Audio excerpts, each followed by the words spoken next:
জামিন পেলেও কবে ঘরে ফেরা সোনালীদের?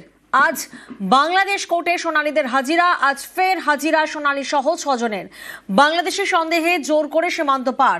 সোমবার বাংলাদেশের কোর্টে সোনালীদের জামিন পেলেও এখনো বাংলাদেশেই সোনালীরা।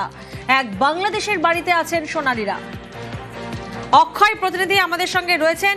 অক্ষয়, এই জায়গা থেকেই উদ্বেগ বীরভূমে যে সোনালী খাতুন তিনি কবে ফিরবেন বীরভূমে, কি জানা যাচ্ছে? দেখো, তোমাকে জানি রাখি, বাংলাদেশের চাঁপাইনবাবগঞ্জ চিফ জুডিশিয়াল ম্যাজিস্ট্রেট আদালতে আজকে বীরভূমের অন্তঃসত্ত্বা পরিযায়ী শ্রমিক সোনালী খাতুন সহ 6 জনের এই মামলার আজকে কিন্তু জামিন আছে, এই হাজিরার দিন আছে। আগের দিন তাদের জামিন হলেও তারা এই মুহূর্তে দেশে ফিরতে পারছে না, তার কারণ বাংলাদেশের আদালত শর্ত সাপেক্ষে তাদের জামিন দিয়েছে এবং আজকে সেই মতো তাদেরকে হাজিরা দিতে হবে সেই বাংলাদেশের আদালতে। এবং আজকে এই মামলার সুপ্রিম কোর্টেও কিন্তু শুনানির দিন আছে, তার কারণ সুপ্রিম কোর্টও নির্দেশ দিয়েছে মানবিকতার খাতির কেন্দ্র সরকারকে এই যে অন্তঃসত্ত্বা সোনালী খাতুন তাকে মানবিকতার খাতির থেকে ভারত সরকার যাতে ফিরিয়ে আনে সেই নির্দেশ কিন্তু দিয়েছে। সুপ্রিম কোর্ট কি নির্দেশ দেয় এবং কি রায় দেয় সেদিকেও তাকিয়ে সকলের পাশাপাশি এখনো পর্যন্ত এই যে সোনালী খাতুন এদের জামিন হওয়ার পরও তারা যে দেশে ফিরতে পারছে না সেই নিয়ে কিন্তু পরিবারও এখনো কিন্তু চিন্তায়।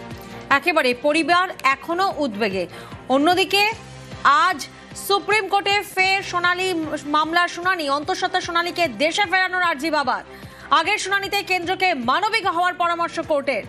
মৈত্রীর প্রতিনিধি আমাদের সঙ্গে রয়েছেন। মৈত্রী, বীরভূমে সোনালী খাতুনের পরিবারে তো উদ্বেগ বাড়ছে, কারণ জামিন হয়ে গেছে কিন্তু এখনো বাড়ি ফিরতে পারেননি। কবে বাড়ি ফিরবেন সেদিকে একাধিক প্রশ্ন রয়েছে এবং আজ নজর রয়েছে সুপ্রিম কোর্টের দিকেও। একেবারে দেখো, কারণ আজকে সুপ্রিম কোর্টের কেন্দ্রের তরফ থেকে জানানো হবে যে মানবিকতার খাতিরে তারা কি পদক্ষেপ করছে এবং একই সঙ্গে এই মামলার শুনানিও হবে। এর আগে যে দুদিন এই মামলার শুনানি শুরু হয়েছে তার প্রথম দিন সর্বোচ্চ আদালতের তরফ থেকে প্রধান বিচারপতির বেঞ্চ তারা উল্লেখ করেছিলেন যে সমস্ত নথি শুনানির রয়েছে সেই সমস্ত নথি কিন্তু দেখি সেগুলো সাক্ষ্য প্রধান হিসেবেই মনে হচ্ছে এবং সেক্ষেত্রে তিনি অনুপ্রবেশকারী নাও হতে পারেন।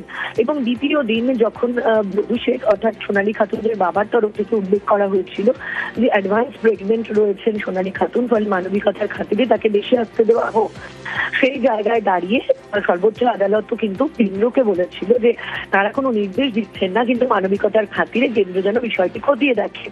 ফলে আজকে যখন মামলার পুরোদস্ত শুনানি শুরু হবে সেক্ষেত্রে দাঁড়িয়ে সর্বোচ্চ আদালতের কি নির্দেশ থাকে, কি অবজারভেশন থাকে এবং কেন্দ্রের তরফ থেকে এখনো পর্যন্ত কি কি পদক্ষেপ নেওয়া হয়েছে সেই বিষয়গুলোও কিন্তু উঠে আসবে।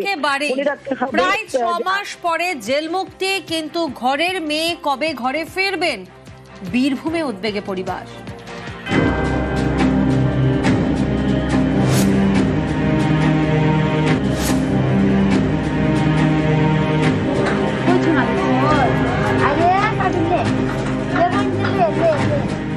প্রথমে জোর করে দিল্লি থেকে বাংলাদেশে পাঠানোর অভিযোগ, তারপর সেখানে প্রায় 6 মাস জেলে।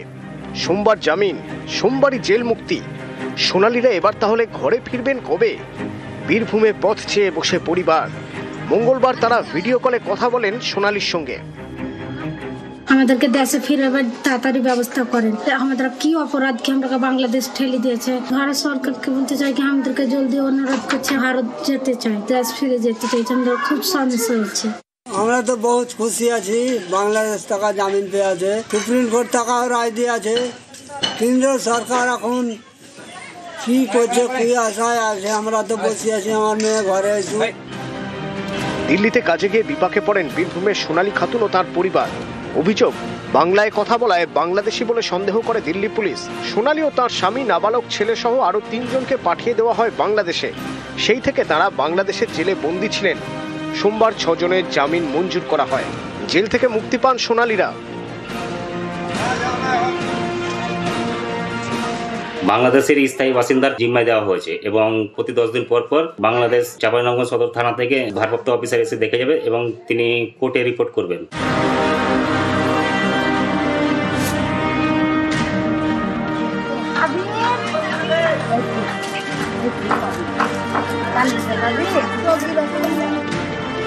বীরভূমের পাইকরের বাসিন্দা সোনালী দিল্লির রোহিণীতে পরিযায়ী শ্রমিকের কাজ করতেন।